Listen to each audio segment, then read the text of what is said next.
Without further ado, because we're already late starting, I'm going to introduce Alan, who's a children's author and a campaigner around saving libraries.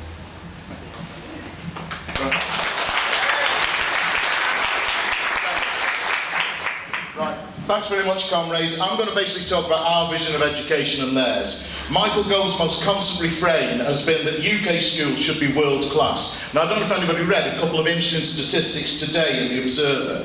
Last year, and I remember sending this round to people, the Pearson Economist Intelligence Unit report said that the UK was 6th out of 40 countries in education, but it was 2nd in educational attainment. Now, that directly contradicts what's being said continually by Gove about the PISA surveys. The PISA surveys are quite questionable, don't always compare like with like. One year Britain didn't do them, so it's hard to get a year-on-year comparison. But this piece of evidence, you think, would be pressed very commonly. Here's another piece of evidence that was in the same newspaper. Britain is placed 159th in the World League table that ranks investment as a share of GDP. Now, my conclusion from that is that really we ought to be celebrating our schools as world class, and we ought to be taking a rigorous inspection regime into the top boardrooms of British industry to see them like they stand. Now, we shouldn't let Gove's various U-turns and people's satirical enjoyment of his problems deter us from understanding that there is a clear ideological assault, and I think it's a very, very coherent one. At the heart of the argument, I think, is about the learner being the subject or the object of the acquisition of learning. In Gove's vision, the child is a subject of her learning. The task of the teacher is to act, in a way that gives, object of the learning.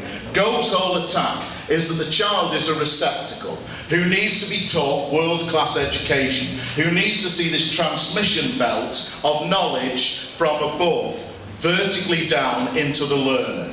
And so, if we take a look at this, the teacher acts as the instructor. The body of knowledge is predetermined and unfixed, and fixed. One of the craziest things you see is when they talk about scientific knowledge. Science, more than anything, is about hypotheses and process and continually testing what people perceive as the current body of knowledge. There is a pre-existing canon of agreed facts that is to be transmitted to the learner. The teacher determines the nature of the learning process, the learner consumes that process. The learner is exposed to a set body of knowledge. It is a clearly defined power relationship. And almost every single statement he's made this year actually confirms that explicitly. In the form of progressive formulation that I mentioned before, the whole thing is essentially not about the end point, but it is about the process. It's about the means by which we acquire knowledge. In the latter traditional formulation that Gove is reasserting, it's about the end point, the knowledge that must have been acquired at the end of the process. And this tension has characterised British education for the whole of my lifetime. People remember when the reaction to progressive education started to roll with the Black Papers. And ever since, there's this constant refrain, we need to get back to some promised land, some golden vision of rigour. You ever seen this word rigour? Every time a Tory education minister comes on now, we haven't had enough rigour, we've got to have more rigour. If you don't have rigour, well, you might become all flaccid and progressive. Need that rigour. They're very priapic in their statements. The primary classroom with long periods of British education, and probably a time when you said standards were at the highest, achievement was the highest, was a place of play and exploration. Lots of books, learning to read by immersion in reading, approaching history as something experienced by all classes, and a discipline to be understood by inquiry. Inspection was on the basis of a respectful HMI that would come in and help you. All of that has been under attack for a number of years, and the attack under Gove is accelerating massively. So, if we look at the bare bones of Gove's approach, what do we see? He sees state education as a dangerous monopoly. He calls it the blob. It sounds like a Marvel comic hero. And this has to be broken up and run by the private sector. So, free schools and academies. Over half of our schools now are academies. The profit motive is seen as liberating and effective. He does have a bit of problem that the best known of these companies in Sweden, which is the home of this whole approach, has just collapsed in ignominy. Education's primary purpose is the acquisition of knowledge to enable the UK to win the global race. So, you know, every time that Cameron mentioned it, we've got to get into the global race. And all these sporting analogies from the fields of Eton keep cropping up. The teaching force is seen as a vested interest, which is not playing the game. So it must be bullied and forced into line.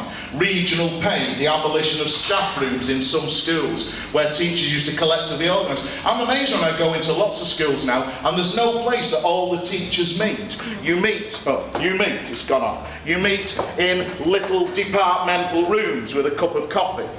The history curriculum is seen as reinstated as a set of facts, a litany of kings and queens, a lengthy list of episodes in the genesis of our island story. Now, of course, he suffered a major defeat on that, but we have to remember what his proposition was if we were to assess Gove's attack.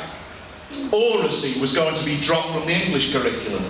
The children's own body of speaking and listening skills, the obvious foundation stone of an inquiry-based theory of learning, was meant to be sidelined. Teachers endlessly complain about narrow vocabulary choices amongst children. Do we teach this by having numerous spelling tests, by the year 1 phonics test, or do we try to immerse them in story? Do we try to have good libraries? Do we have exploration games about language? Grammar is seen not as a vehicle of meaning in Gove's proposition, but as a fixed code that we need to test through grammar, see if it's sufficiently correct.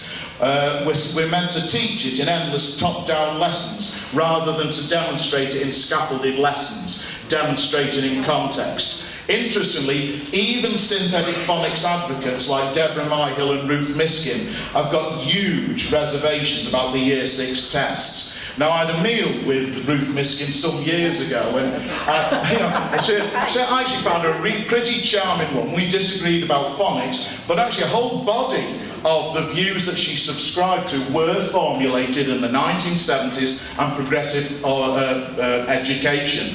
So when Gove tries to bring these people on board, there are old problems. She might subscribe on phonics, but she's not necessarily going to describe on the full body of his ideological attack.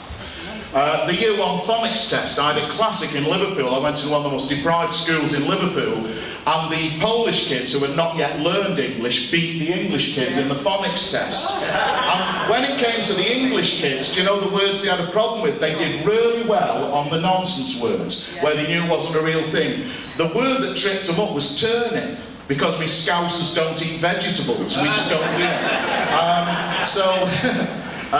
The educational establishment, again, is seen as a constant block for reform. Gove attacks it openly as a Marxist construct.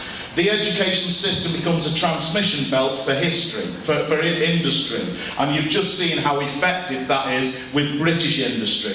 We don't develop the whole individual, we narrow the curriculum. We're now meant to have 4-year-olds operating a 3D printer. Now, nothing has children grasping the possibilities, but does he have any sense of childhood psychology, of what a child is meant to be? The child becomes a disembodied unit in an economic system directly related to the accumulation of profit. And that is what the whole thing adds up to. There's nothing accidentally or chaotic about Michael Gove's raft of policies. They're parts of a coherent philosophical jigsaw. We have to be able to possess a similarly coherent and liberating and creative view of education. So we don't just say he's bringing it too fast, too furious, the new curriculum. We believe that the direction of that curriculum is fundamentally wrong. So, some elements of what I think we should be arguing continually. All children are equal, some are not more equal than others. We have to argue for complete comprehensive education and ultimately the removal of the 9% of the population that don't remove the children, remove the public schools.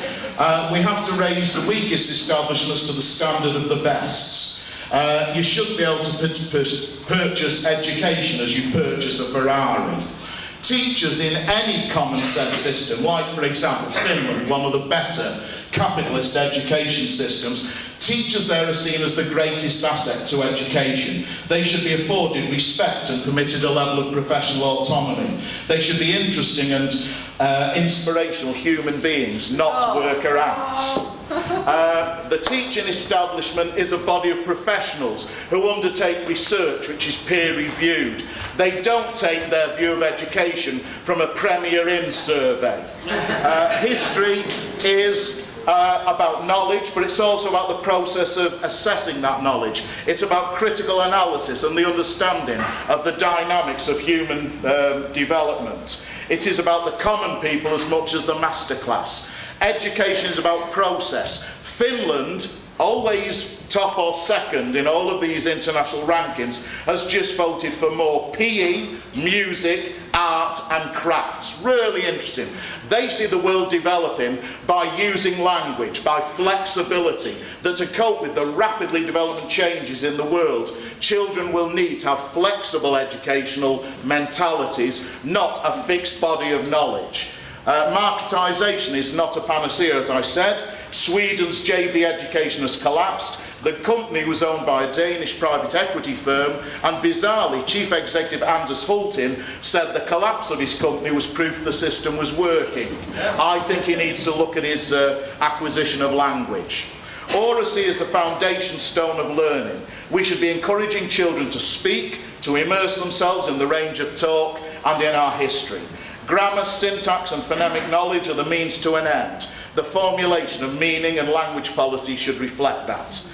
Children test the inconsistencies of our language through experience. Reading refines the acquisition of meaning through a range of interpretive linguistic tools. We should learn first, assess later.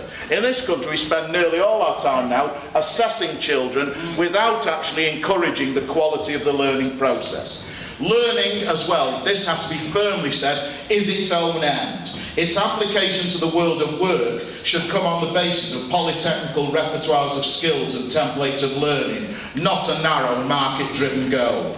Education must be assessed qualitatively and not quantitatively. And if you want to see the firmest example of that, it is the length of the school year. South Korea goes to school for 220 days a year.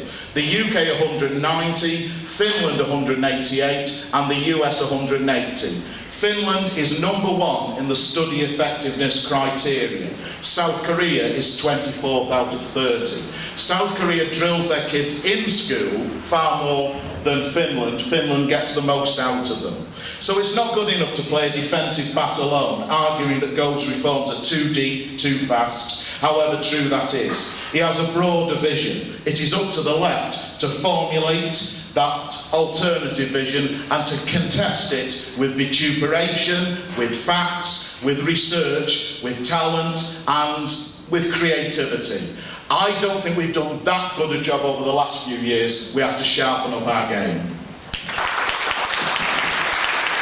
This is Jess Edwards. She's a teacher and a union activist in Year 2. She's very keen. Oh yeah. Unfortunately, Alan said so much of what I wanted to say and about 10 times better, so I've been sort of scribbling things that I'd like to add to it. The first thing I wanted to say is that it's important when talking about what Gove is trying to do to education, that we don't just look at the horrificness of what he's trying to do, that we don't just look and feel that it's this onslaught that we can't fight, because I think there is some really significant, we're talking about Gove's U-turns, the U-turn on the E-back, of course what's in store for kids in the curriculum is still going to be horrific, but the U-turn on the E-back was really important, and similarly the redrafting of the history curriculum. The history curriculum that's going to be brought is going to be, I mean, still based around the same kind of models, but it's important to know that the pressure of the campaign forced him to go back, redraft it and make some minor changes. It shows a bit of weakness in Gove, and it shows that he's not this sort of all-powerful man at the top of education who will just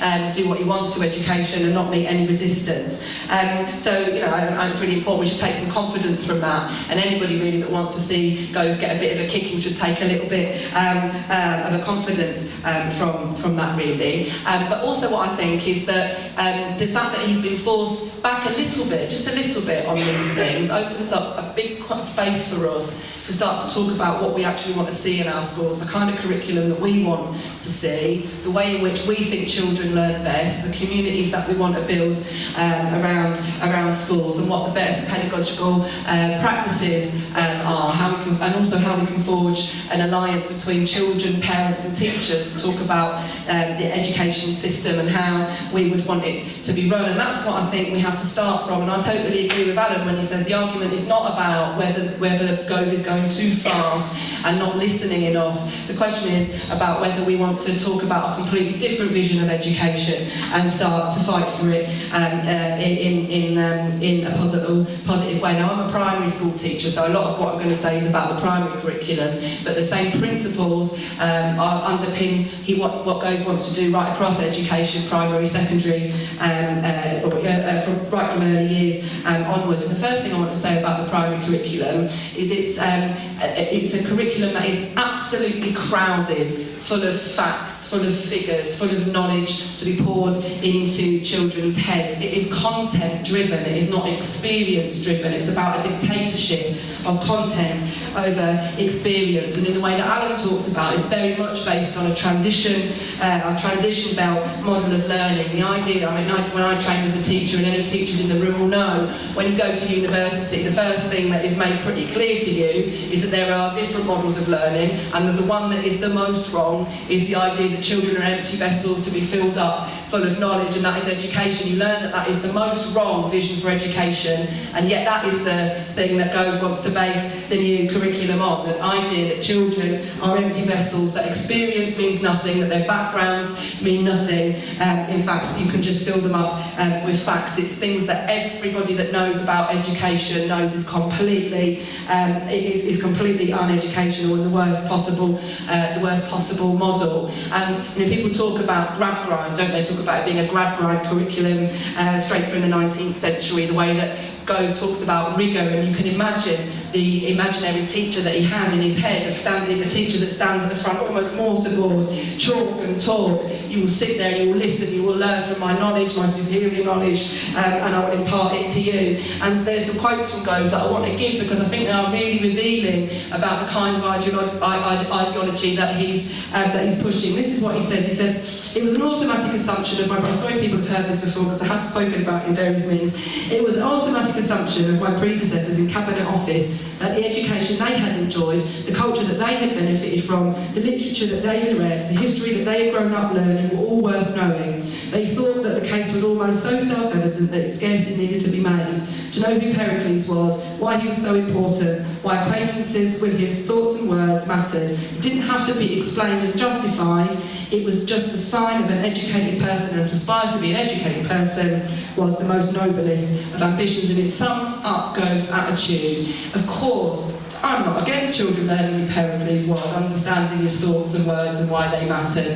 But what I'm against is the idea that there is a body of knowledge. There are some things that are worth learning much more than other things, and that really you don't have to explain to children why something is important. You don't have to encourage them to discover why something might matter. They should just accept that it is. And it's like what you don't say to, because kids ask you, I don't know, "Miss Edwards, why is..." I pick something that's never been asked. "Why is the sky blue?" Because it is. It's the worst thing you can ever say to a child, isn't it? And yet it's the worst, and yet this is the kind of ideology that he bases it on. Just accept that these things are worth knowing. He wants an education system really where it isn't good enough to love literature or to love maths or to love science, to understand, to enjoy, to express opinions. I mean, especially when you look at literature. Literature is about opinion, isn't it? Whether you love a book, whether you hate a book, whether you can describe why you love it or why you hate it. It's fine to hate a book actually and think it's rubbish, but you want to talk about why you don't enjoy that book. It's the curriculum that has nothing to do with giving children the tools that they need to take education into their own hands in order to learn. He wants a system that says that you are an educated person if you can quote chunks of the Iliad by rote, if you can reel off a Shakespeare sonnet. There's loads of the new curriculum I've got here about children just being able to stand up and recite poetry. Now, I'm not against in some ways, but if we, you could do Michael Rosen's Bear Hunt and all the kids chanting it and going on a bear hunt. This isn't what he really means. He means he wants children at the front of the class reeling off, by the end of year 6, being able to reel off a soliloquy from Shakespeare or whatever. And again, children's opinions, children's experience of the things that they're reciting by rote just don't matter. And he gets this from somewhere. Where does he get it from? And we'll talk a little bit about that. There's a really dangerous educationalist called Ed Hirsch who is in the States, and people should look up his core knowledge curriculum. It's the idea that there is a body of core knowledge that children need to learn, a body of facts that children need to learn. And Gove talks openly, he took it from here. So I want to talk about some of the reading requirements for year 1 in that light, really, this idea that there's a body of knowledge. So the first one, I'm just trying to find it here. Sorry. The first one, learn to recite poetry by heart. That's what we talked about already. The second one is it's about reading, it's about words, so it's about grapheme, phoneme, correspondence, about putting letters, sounds together to make words completely phonics based. Here he says, children should learn to read aloud, accurately, books that are consistent with their developing phonic knowledge. You might think that's fine. I think there's more to life than phonic knowledge. But here he says the killer, really. They should learn to read aloud books that are consistent with their developing phonic knowledge and that do not require them to use any other strategies to learn to read. And that's the killer. Phonics is fine. Some children really respond to phonics. Fine, it's one strategy. It's always been part of how children learn to read. What this is about is removing all of the other ways that children learn to read. And what it ultimately means is there'll be a whole load of children who don't learn to read, who don't learn to love literature, and who don't therefore have whole life opportunities opened up before them. Really, this is from year 1. This has changed a bit, but I think I really like it because I think it's just amazing. This is the year 1 history curriculum. In year 1, the barons of England forced King John to sign the Magna Carta in 1215, and this limited the power of the monarchy. Now, year 1, just in case people don't know, is 5 and 6-year-olds. And it's quite easy to parrot, so I could teach a 5 or a 6-year-old probably. I could say, the date is 1215. Repeat after me, please. 1215. That is the year that King John was forced to sign the Magna Carta. What is the year that King John was forced to sign the Magna Carta?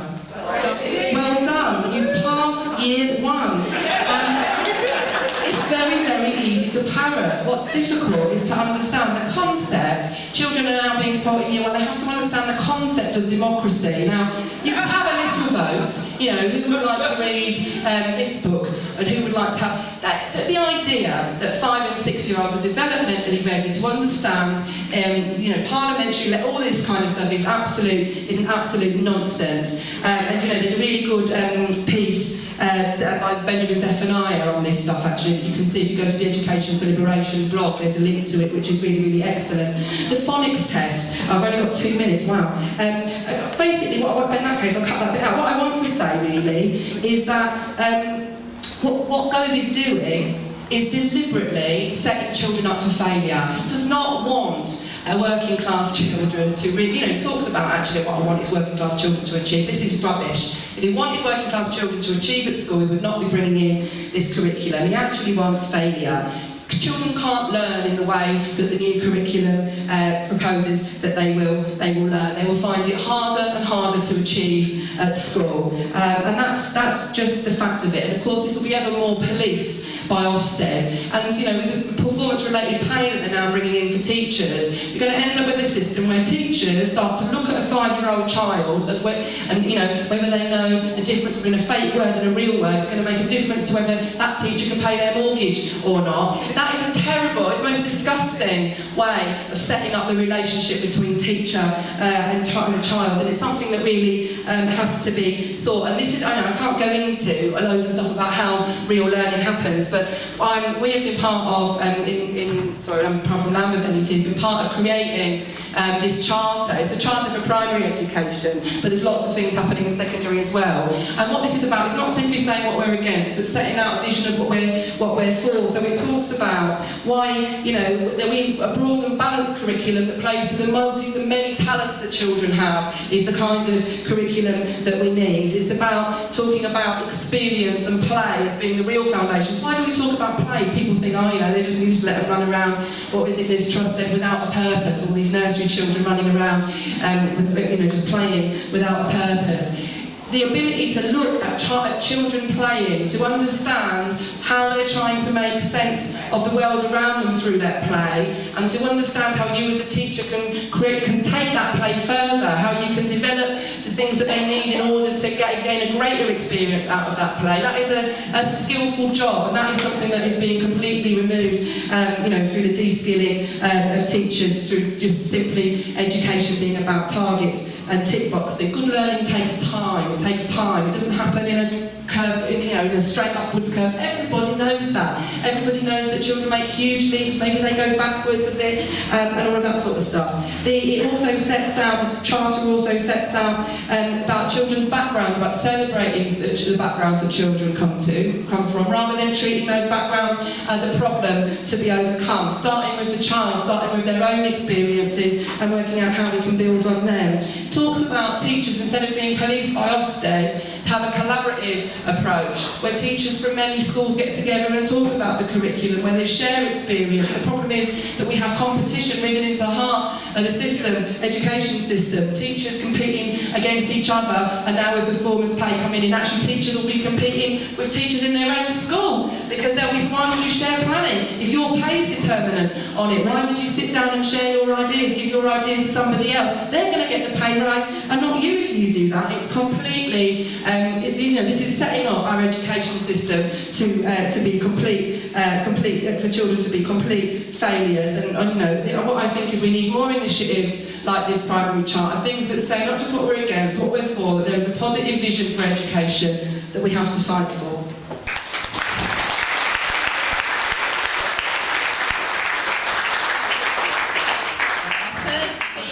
Speaking as a parent, is when she's come from the Downhills campaign, they fought a really, really valiant battle against their school being stolen from them and privatised by Go. Just going to talk about that and also show you a clip from a film about the Downhills campaign. Thanks very much. My name is Susan, I'm from Downhills. You may have seen these kicking around. We had a documentary filmmaker pick up on our story and that of other schools. She's made a 50-minute documentary which is on YouTube, but we were just going to show you a couple of minutes of it now, like a trailer, and then I'll speak briefly about our story. See if this works.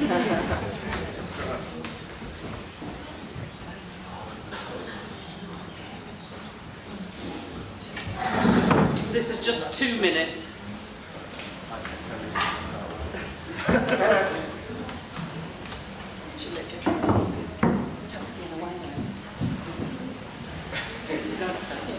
It's brilliant. Oh, no. Yeah, something like that.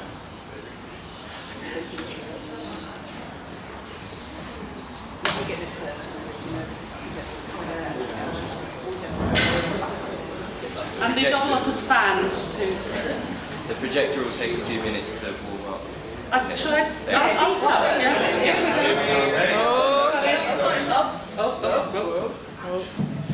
Nine.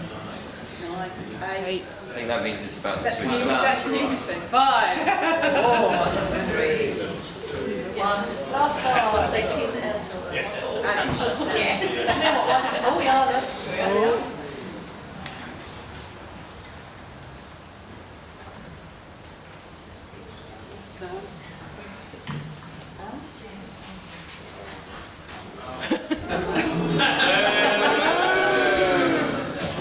add your own soundtrack.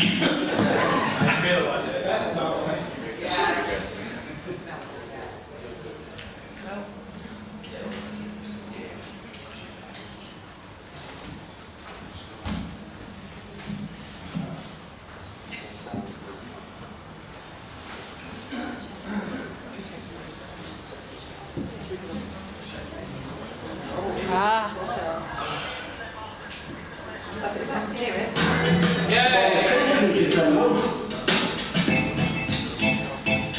Those schools which are underperforming have to demonstrate in the next 2 weeks a solid plan to turn around performance, or we will ensure that intervention occurs. You're one of 2 schools in Staffordshire where you could not be able with a feather. I was like, what? They're so sure that they're going to take over a number of schools in the area. We will have this, we will do this, we can do that. I mean, Harrods Academies are marvellous, and the reason they're marvellous is because they're Harrods Academies.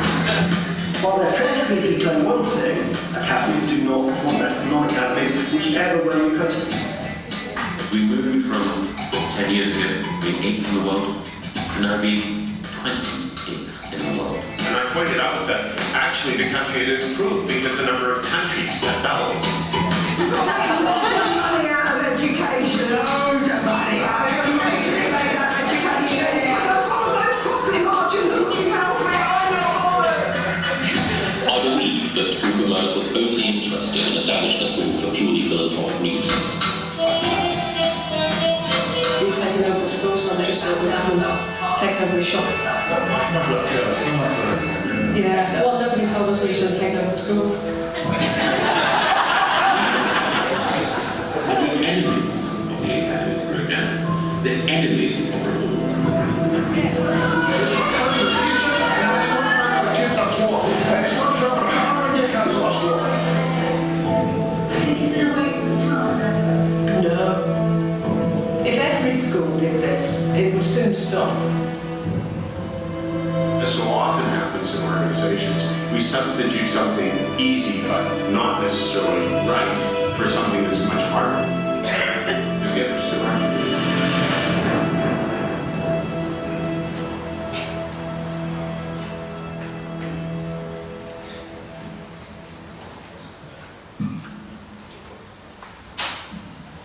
That was the interesting bit.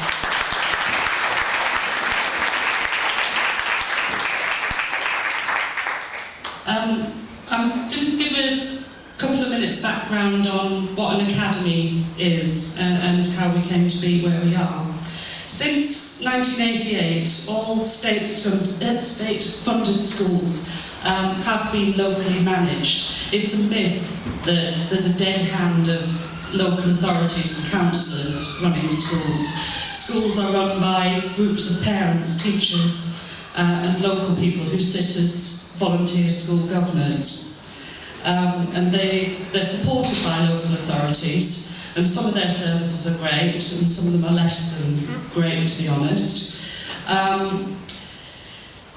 But under the Labour government, they introduced a handful of academies to replace what they called failing schools. And academies are funded directly by Whitehall with an independent model of school governance. So they have fewer parents, fewer teachers on the board, and they have sponsors. And originally these sponsors were multi-million-pound business people. And I think every single one of them's a white man, I think. Then in 2010 with the coalition, they used fast-track parliamentary procedures, the procedures that were intended to rush through terrorism legislation, to bring in legislation to convert schools that were good, or what they called outstanding, to become academies. And tempted by the freedoms, there's lots of this, sorry, but few schools have actually used any of these freedoms around the curriculum. More importantly, they were tempted by a share of the local authorities' resources, and now more than half of the secondary schools in England are academies. But funnily enough, hardly any primaries have chosen to do so. Now, as each school converts, there's fewer and fewer resources at the centre, at the local authority. And when you talk about resources, what you're actually talking about is specialist, experienced staff. And so it becomes more and more tempting for secondary schools to leave their authority because they haven't got the backup that they used to have. They also get a £25,000 grant just for converting, and that's turned into nice work for the lawyers, the insurance companies, the software software developers, even PR firms. But lots of schools have chosen not to convert, but they can be forced, as my children's school was, to become an academy following Ofsted inspection. Under this government, I think parents have been forced to become consumers. We're like customers, sold English and maths. We're sold 5 GCSEs, as if our child is in competition with the next child, and our school is in competition with the next school. As parents, we're told that if we get the magic GCSEs, then our child will get the place in the Russell Group University, or our child will do well in the jobs market. You even need high grades to get an unpaid internship. And schooling has become a market, and Gove's got a word for it, or 2 words. He calls it rivalrous collaboration. He believes that schools will compete to provide the best education, and this will drive up standards in all schools. We're encouraged to think only of our own children, not of our neighbours' children. But the state's responsible for educating every child, and the government should be looking to make every school as good as it possibly can be. And if things go wrong in schools, as they do from time to time, then there'd be a local authority to back it up. Through the press, and you've mentioned this, that we're told the schools are failing, that we're not keeping up in the global race, and middle-class parents are hyped up not to send their child to the local comprehensive. But parents are happy with their schools. Ofsted reported time and time again that 90-odd% of parents are happy with their experience at school, but somehow people still believe the headline that the schools are failing. In LA schools, local authority schools, the parent has an intermediary. If relationships break down, or an admission's not allowed, or a child's excluded, there's the local authority there to back the parent up.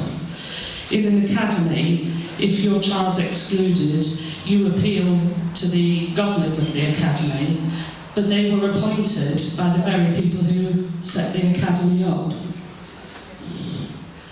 Many of the foundations have become multi-million-pound chain enterprises, chief executives earning £320,000 a year. The National Audit Office found financial controls were weak in one of the chains, so the chief executive stood down. But don't feel bad for him. He's got a knighthood, and as a secondment, he's advising the Department for Education on the Academy's policy. We've seen in academies, and especially the chains, high staff turnover, and I believe they actively seek out less experienced teachers. They're more malleable at the start of their career, and they're cheaper too. The chains are starting to mechanise teaching, and it's being taken up by other schools because the stakes are so high if the targets aren't hit. In my daughter's primary school academy, I get a 6-weekly report on her progress, but it's a series of figures. It's just assessment levels in maths and English. There's nothing about art or music, technology, dance, PE, or her friendships. In a couple of years, I predict that working class children will have quite a different experience at primary school, while in middle class neighbourhoods, primary schools will still be fun. I think childhood shouldn't just be about aspirations for adulthood, but just a pleasure in itself. In our chain, 4-year-olds are being given English and maths targets. They're told to work hard when they should be playing in the sand. Our campaign story exposes the myth of parental choice. We started off as the Parent-Teacher Association, baking cakes, holding car boot sales. We were the big society. We loved our school. It was lively, it was popular, and it was full to bursting, with children arriving all the time from all over the world. We recognised it had weaknesses, but we could see improvements. And if you like stats statistics, some of you might, combined level 4 and above in English and Maths went up by 27 percentage points in 2 years to 2011. And Ofsted said in September 2011, we were making satisfactory progress with a clear trend of improvement. Then in December, our head got a visit from the Academy brokers. These are, well, we don't know if they're civil servants or not, but they've been charged by the Department for Education to convert failing schools to academy status. Our governors had just received that encouraging Ofsted report, so they stood up and challenged Michael Gove. So he wrote to Sir Michael Wilshaw, Chief Inspector with Ofsted. He's a former head of an academy, the most celebrated one. And the Ofsted is also chaired by another director of an academy chain. Just a coincidence. But Ofsted rushed back to the school in January 2012, and 1 term later they found the same school, the same inspector, the same head teacher, the same governors, the same teachers were failing in every regard. So how can parents trust Ofsted? How do I know as a parent which was the right report? And on the subject of trust, there's the newspeak. Change the school sign because academies with their smart blazers are better than community schools. We're told there's no such thing as satisfactory, everyone has to be above average, everything should be outstanding. We're told England's schools are failing to educate our children, but we know they're not. And more importantly, what England really does fail at is improving opportunities for poor children. But it's the Sure Start centres, which are set up in deprived areas, educating parents and their very young children, that are facing the cuts. These Ofsted inspections and broker visits are happening all over the country. Parents and teachers are receiving Ofsted reports they don't recognise their own schools. And often these schools are on an upward trend. They're all over the country, they're in the leafy suburbs, they're in the inner cities. I'm just going to miss a trip. Our parents saw through the newspeak. They saw that this was about privatisation, moving the control of the public resources, if not resources themselves, out of the accountable public sector and giving the control to the Tory cronies and donors. And our parents couldn't believe they were being disenfranchised, that they were being asked to vote and then having their views ignored. In a highly developed democracy, the wishes of 94% of parents can be overridden. But all over the country, parents and their councillors, their MPs, are standing up and saying no. Our council leader didn't say no. She thought she could negotiate with the Tories, thought if she gave away a couple of our schools, they'd get off her back. And now Labour's tying itself up in knots over its policy because it doesn't know what to do with academies and free schools. When we started our campaign, we believed that they would realise they'd made a mistake. We didn't know that Michael Gove had declared war on the enemies of promise, the Trots, as he called us. We didn't know about his neoliberal agenda to fragment state education, disempower teachers, local authorities and unions. We didn't know he was in Murdoch's debt, or he was selling, or that was connected to the charter movement in the States, where Murdoch's selling software so much cheaper than teachers. We didn't know about the for-profit schools in Sweden that closed overnight, leaving thousands of children without a place. And we can see now that it's very convenient to have confusion around schools, because there's free schools that used to be private schools, there's religious schools, there's academies, there's community schools, voluntary aided schools, voluntary controlled schools, trust schools. Are you confused? I think they want us to be confused so that we don't notice that we're being governed by people who went to only one sort of school, a public school.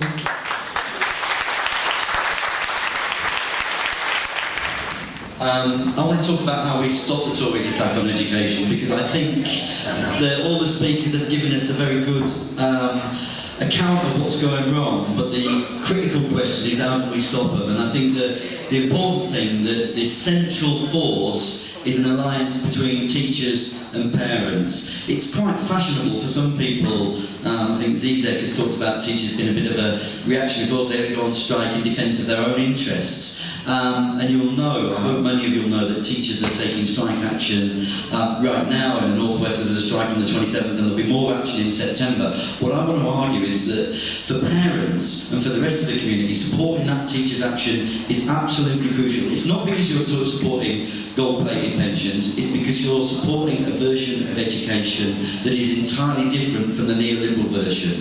And I just want to end with one other point. You see, you need to understand the nature of the enemy. Last week there was a funny little story in the papers about, it was called the Education Exports Industries Group, and they produced a report. This is within the Department of Education, they produced a report which said they want to consider selling school places to, in academies and preschools in this country, selling school places to overseas students. This is the level of the market madness that is driving this system. When you think what they are really intending, you know there's been the stories about whether they should run schools for profit. If you actually look what the big players are saying, they say, we're not making enough money out of education, we want to be able to actually control the teachers. We want to be able to exploit the teachers and raise surplus value out of the teachers. So they want to privatise the whole thing so they can make profits out of employing teachers, cutting their pay. That's the nature of the real enemy. Just last point. I saw yesterday on Twitter a survey. It was called the Comres Good or Bad survey about politicians' ratings. Now, I was shocked because the media perception of Michael Gove is that he's really popular, that he's really strong, that he's backed by parents. Hello, he's less popular than Osborne. He got 13%, Osborne got 23%, Miliband got 23%, Cameron got, I think, 27%, Gove got 13%. He's nasty, he's weak, and we can smash this man if we unite. Hello, my name is Michael Holland. I'm a primary school teacher in Mitcham. Our school went through what Downies is going through. We've just been, Ofsted came in special measures in March, said that we're a appalling school. All other teachers in our area read the report, they said it's the worst report they've ever seen of a school, and that's just not a reflection on our teaching and on the enjoyment that the kids are getting from the curriculum at our school. And we're fighting back against that, but everybody's right here. He is using Ofsted to go in and fail schools to privatise them. Harris were one of the academies who offered the chance to come into our school. They turned up and gave a presentation. When asked about the high rate of SEN children in our school, because our school does cover a very poor area, and there are lots of children with issues and challenges and stuff like that, they said there's no such thing as SEN, there's only poor teaching. Now, in a way, they're right. There is no such thing as SEN children in Harris academies because they don't let them in. Exactly. And those that come in, and aren't going to do well in their GCSEs, they ghettoise them. They herd them off and they don't. But anyway, so enough about those bastards. We're fighting back. We are fighting back. We were on a picket line demo outside our school on the 27th, and the North West was out of strike. And there were two women in a meeting yesterday said we didn't feel that the North West the strike was being taken seriously, but we were outside our school in solidarity.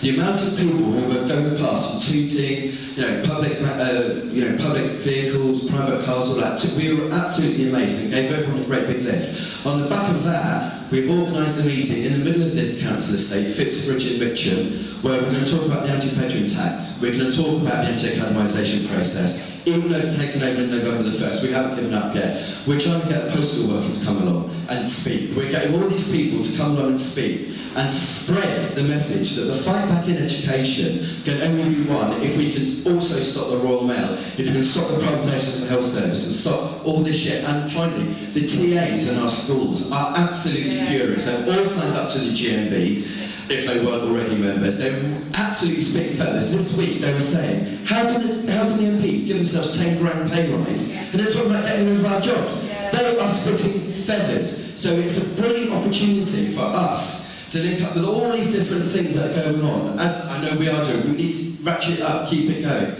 Massive, massive fight back and kick the bastards out. Yeah, I mean, the neoliberal vision that they have for education, obviously it turns the children, it turns schools into factories that make money for the Harris Tweeds, etc. And it turns them into factories where children are colour-coded from very early on. They are red for failing, yellow for okay, and green for well done, above national averages. That system, we discussed it in our staff room, should we just spray the kids as they come in the door so we know exactly who they are? And then that also is exactly what's happening to teachers. We are working on the production line, we are failures if our colour-coded kids are too much in the red. And what I always say, if you set targets that are unrealistic, what happens is what they did in Stalinist Russia. In Russia, during the 5-year plans, they used to have targets for screws, and they did the production of screws on weight. So you have these factories, and what they would produce is these big, massive screws that nobody could use, but weigh the right amount. And actually, our assessment levels are getting more and more like that. Don't trust them. If your kid's given a level, that may not be the truth, because we can't tell the truth anymore. But the second thing I wanted to say is, obviously, the move to resist this is both in the schools and outside the schools. And I want to echo what Alistair said about we have to get parents on board. I actually think that parents are on board massively because they also pay the bedroom tax, they also are having their benefits taxed, they absolutely hate what this government are doing to them. And if we fight, we massively unite the resistance around anybody who does the fight. And the last thing I wanted to say is we have got strike action, and that is great, but I think as revolutionaries we have to make it clear that we build that action as massively as possible, and we ask for more. And if we're arguing in our workplaces about why we're not getting more, we talk about the nature of bureaucracy, and we're with them when they're fighting. But when they're not, we have to start talking about the networks and independent action that actually can force the hand and move us forward. Because anyone who fights is massively popular. We really don't have to worry about that. Are we fighting?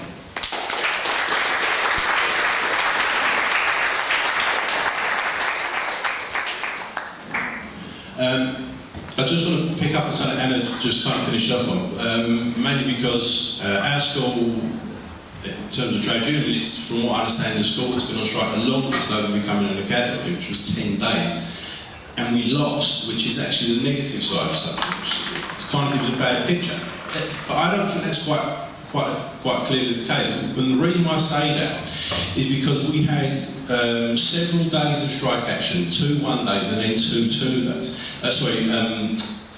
Several 2 days of action, totaling in total of 10 days. And what Anna said, I think, is absolutely crucial. We take this further. I don't think 1 and 2 days are enough. Actually, I think what we need is much more days of action, continuously ongoing, 2, 3, 4, and potentially where we need to, at 5 days and closing the place down. You see, I think the easy bit is actually becoming an academy, because you don't need much consultation, as Daniels and everything else tells you. I think the hardest bit is actually pushing through what Gove wants, the ideas of actually what a real academy looks like and everything else like that. Where we're met with resistance, things can be fought.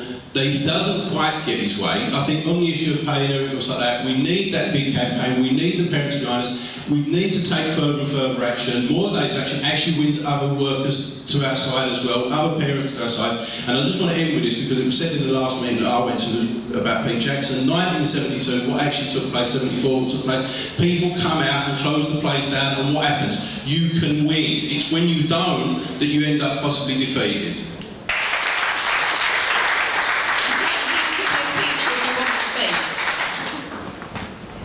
Hi comrades, I'm Rosa, I'm a high school student from Leeds, and so a great woman once said that Mr. Gove is like the trunch ball from Matilda. If you want to know who that person is, she's right over there, she's probably blushing right now. Learning how to read from phonics is essentially how Newspeak works. If you don't know what Newspeak is, read 1984, it's a great book, I recommend it. And what I wanted to tell you is how I learned how to read. I'm having a good time today. So I learned how to read after I watched I Am Sam, the film, and he read the book Green Eggs and Ham to his daughter. And the next day I went to Sainsbury's with my mum, and she bought me green eggs and ham. And by the time we got round the shop, I'd finished it, and I was like, Mum, I can read. That's not how Gove is saying that children can read, and it's ridiculous. And I think that we need to stop this bastard before he ruins anything else about their education. Hello, I'm Claire Kelly. I work in the education department at Goldsmiths, and I just want to add a bit about initial teacher training in relation to all that's been said today about the content knowledge of the curriculum, the fact that teachers are used as agents of transmission, and all the regulation and micromanagement that goes around that.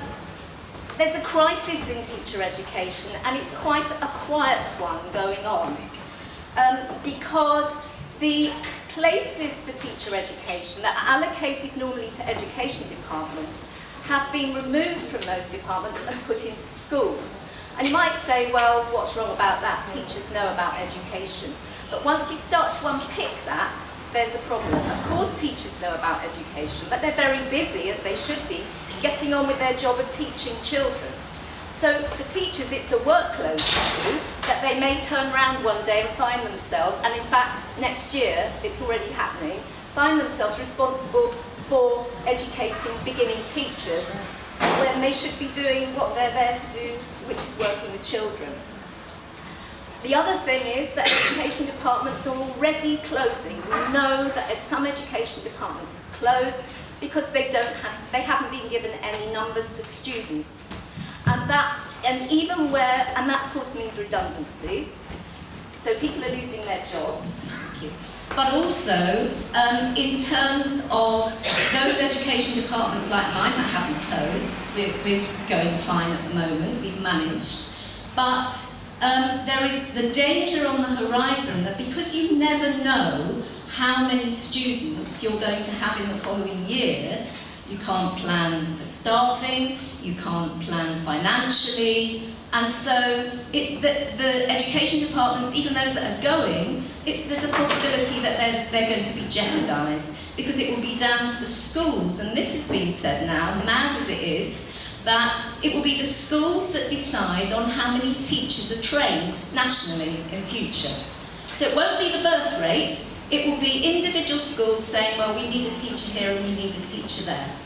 And if you take that to look at aspects of the curriculum, like in terms of modern foreign languages, which languages are taught, that will be down to schools to decide rather than a policy decision. And of course, all of this feeds into the marketisation of education and the privatisation of education. Because if you're putting responsibility for initial teacher education into schools, that means that the academy chains, the free schools can move in and start training teachers, and then it's their model of learning and teaching that will become apparent. And of course, we know that Gove's already talked about running schools for profit, so you can see that there's an opportunity there for that profit.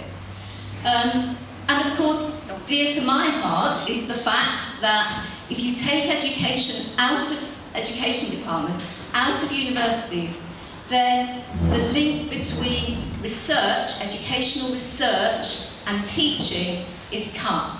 And I don't think that's an accident, because we know that this government has never liked educational research because it doesn't come up with the messages that they want it to.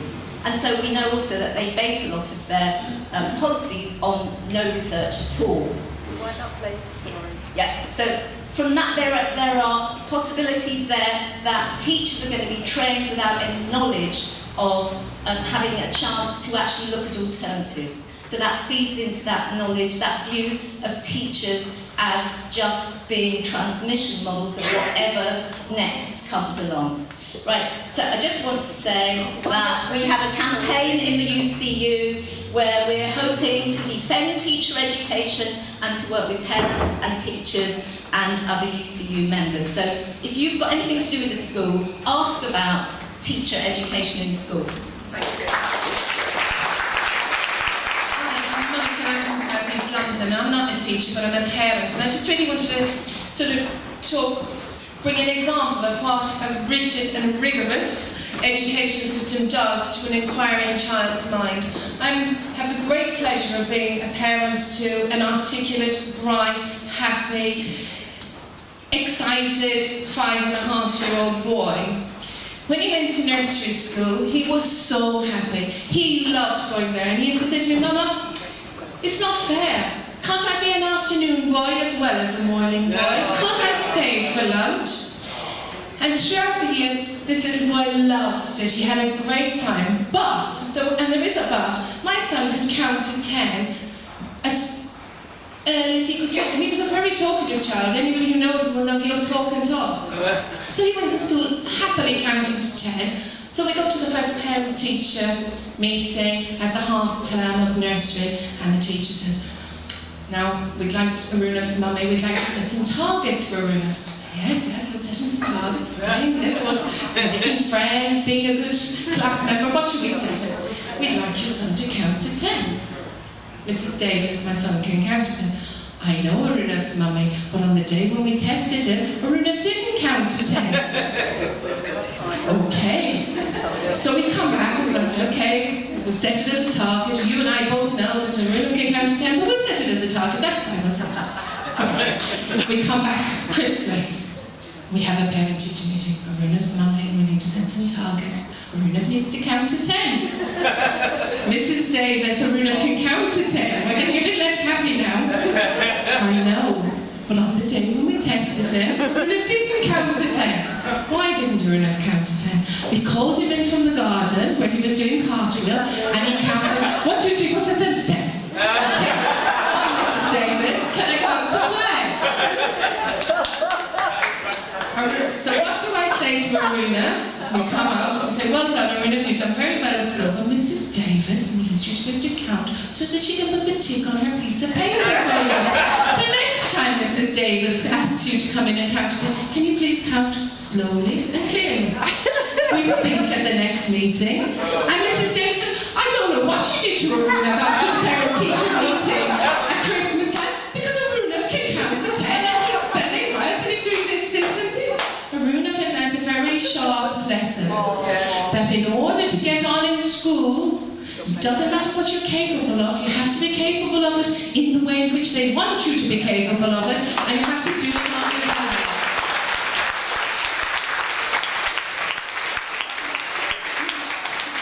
The same very happy little boy went into reception, and my whole world has fallen apart.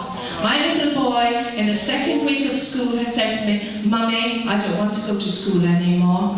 I don't know how to be good in yellow class. I knew how to be good in red class, but I don't know how to be good anymore. I've had 3 yellow cards. So their whole rigorous discipline for this little boy who got a sticker every single day of his life in nursery for good behaviour, suddenly no longer wants to go to school. And that has stayed with this little boy up to today. And this is a child of 5.5 years old who his teacher pings when she tells me, your son can write 4 sentences that I'm going to be cheering. I say, yes, Mrs. Jinks, but he doesn't want to come to school. I know my son can do it because he's happily writing everywhere. This is the same little boy who sat for an hour and a half because on a particular day he couldn't write 4 sentences because he was hot, he was tired, he'd had a temperature the night before, and there was no flexibility in the education system. Now, Mrs. Jinks is not an evil woman. He loves Mrs. Jinks. Mrs. Davis wasn't an evil woman.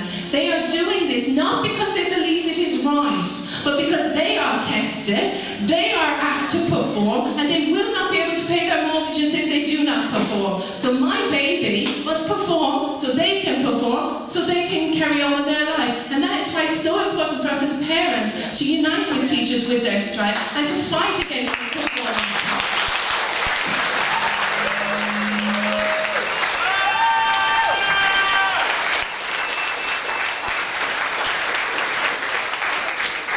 Okay, 3 really quick points. I work in St Helens, which is a local authority in Merseyside. It's a small local authority. At the moment, we have 8 secondary schools, 2 of which are academies. We have no academy primaries, we have no free schools. St Helens local authority have actually said publicly that they will not support any further school move to become an academy.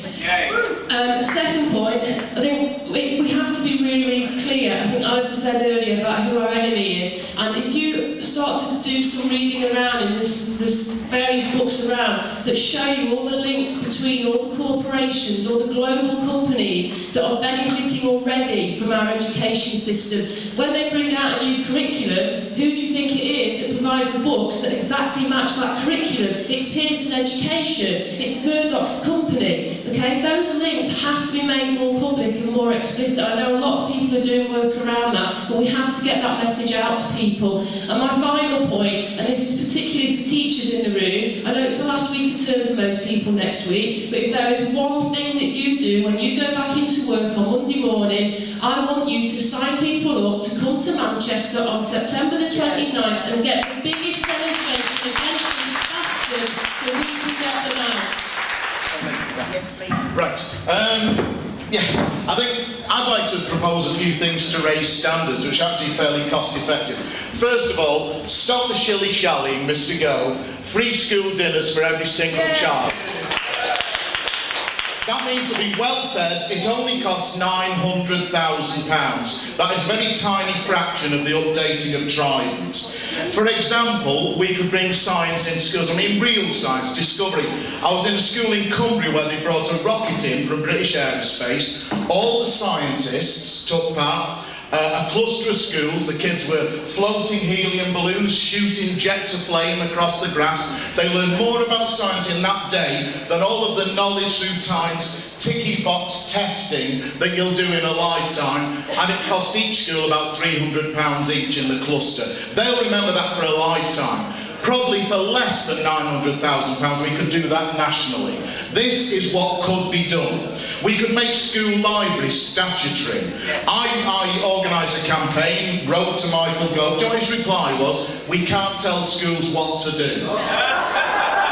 This is the man who's got the most prescriptive top-down ideas for education that you've ever seen in the United Kingdom. This is somebody who tells you how high your fence has got to be to provide safeguarding.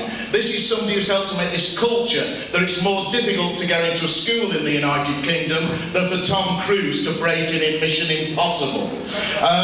South Korea, for example, top of the rankings along with Finland. They're building 180 new libraries this year. It can be done. They've had a recession. They're a poorer country than the United Kingdom.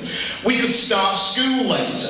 Almost every high-achieving country in the world starts school at 7. They start reading at 7. They're in kindergarten doing exploration. The teachers are highly trained professionals with MAs who know when to intervene and talk to the children. This is the kind of model that we could be doing. And the most important of all, don't test them. Stop testing our children, start teaching them.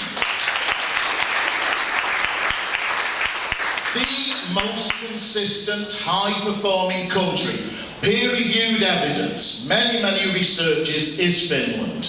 They start formal testing at 17.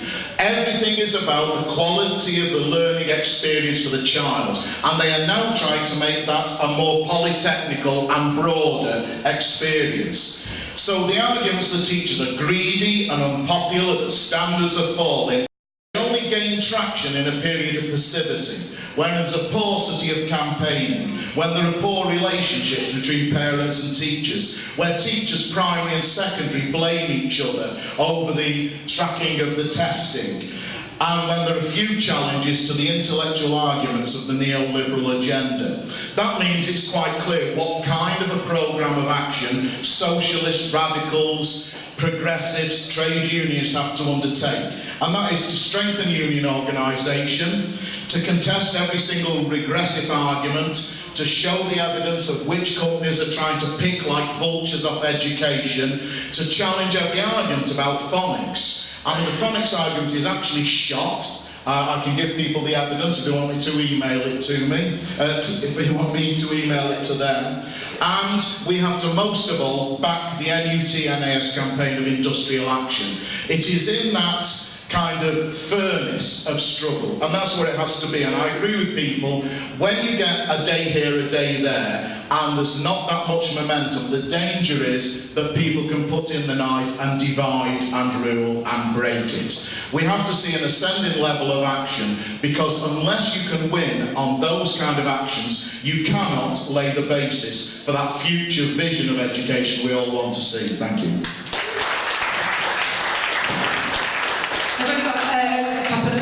I wanted to talk about a couple of things. One is my school, when Ofsted came in, I want to talk about two things that they said that show what they're all about. One is an art lesson where they stayed for 15 minutes. They said to the teacher, well done, it was a good lesson, so it was a 2. She said, why not outstanding? They said, because there wasn't sustained and substantial progress within that 15 minutes. She said, what about children looking out the window, thinking about the marks they're going to put on the page? What about them having time to sit and reflect and think about what they've done so far? You can't see rapid and sustained progress because it goes on in children's heads. Another lesson observed, a PE lesson, a fantastic PE teacher. It was a good lesson. She said, why not outstanding? She said, because you let the children have a drink. It was a very hot day in the summer. Children said they were thirsty, could they have a drink? She let children go and get a drink and come back so that she didn't go. This is what we're dealing with. This is people who know nothing about education. I want to just come on to the strike now and why it's so important, because this isn't a strike. It is a strike for teachers' pay and conditions, because why shouldn't we have decent pay and decent conditions? But this is not a strike simply for teachers' pay and conditions. This is a strike about the kind of education system we want. This is a strike that is a political strike against this government. And if we build it on that basis, that is what will make it a success, because that is what motivates people to strike. And we have to build solidarity for that strike as the absolute key. And also to see itself as much a wider movement. Look at the teacher strikes in Greece, in Chicago, where they went out on strike against the closure of schools. They made it a fight to save education. They went all out and they won. And I think that's what we need to look to as our inspiration, all out to win, to save education. A strike for Monica's son, for Aruna, the kid who's 4, and it breaks your heart when you know you're a teacher, and actually there's kids in your class that feel like that, and we're being forced to do it to them. It's a strike, so I would say, build the solidarity for the strike, for Aruna, for all the kids like Aruna who deserve so much better than Gove wants to offer them.